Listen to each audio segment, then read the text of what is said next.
Repérage dans le plan. Nous avons déjà révisé la droite graduée, flèche, graduation, point sur la droite repérée par son abscisse. Donc j'utilise déjà cette notion-là. J'ai tracé une droite graduée sur ma feuille.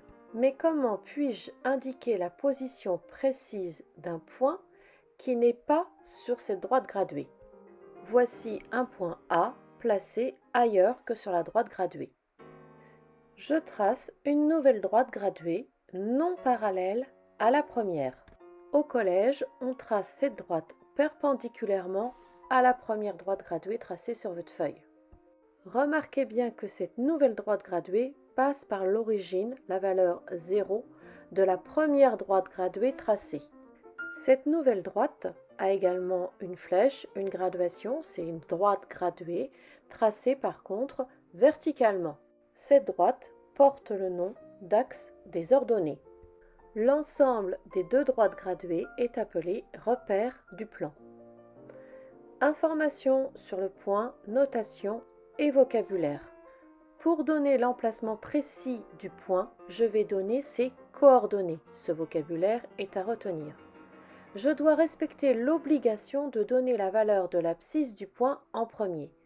Donc, je trace en pointillé une droite parallèle à l'axe des ordonnées et je regarde quelle valeur j'obtiens sur l'axe des abscisses. Voici le tracé sur ma feuille. L'abscisse du point A est -5. Pour trouver la valeur de l'ordonnée, je trace une droite parallèle à l'axe des abscisses et je regarde la valeur obtenue sur l'axe des ordonnées.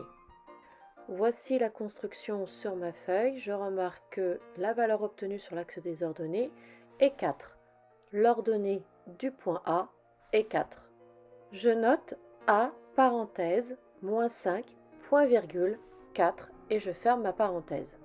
Il arrive parfois que l'on note ceci sur le repère directement, mais souvent c'est noté plutôt à côté du repère sur votre cahier en aparté. Je ne dois pas confondre les noms des axes et l'ordre des nombres dans les coordonnées d'un point. En sixième, j'ai déjà utilisé le nom d'abscisse avec une droite horizontale, allongée. Donc, le nom d'axe des ordonnées est pour la nouvelle droite graduée, la verticale. Je retiens la notation des coordonnées d'un point. Premièrement, des parenthèses et pas de symbole égal. Deuxièmement, l'abscisse en premier, c'est une obligation. Troisièmement, un point-virgule entre les deux nombres.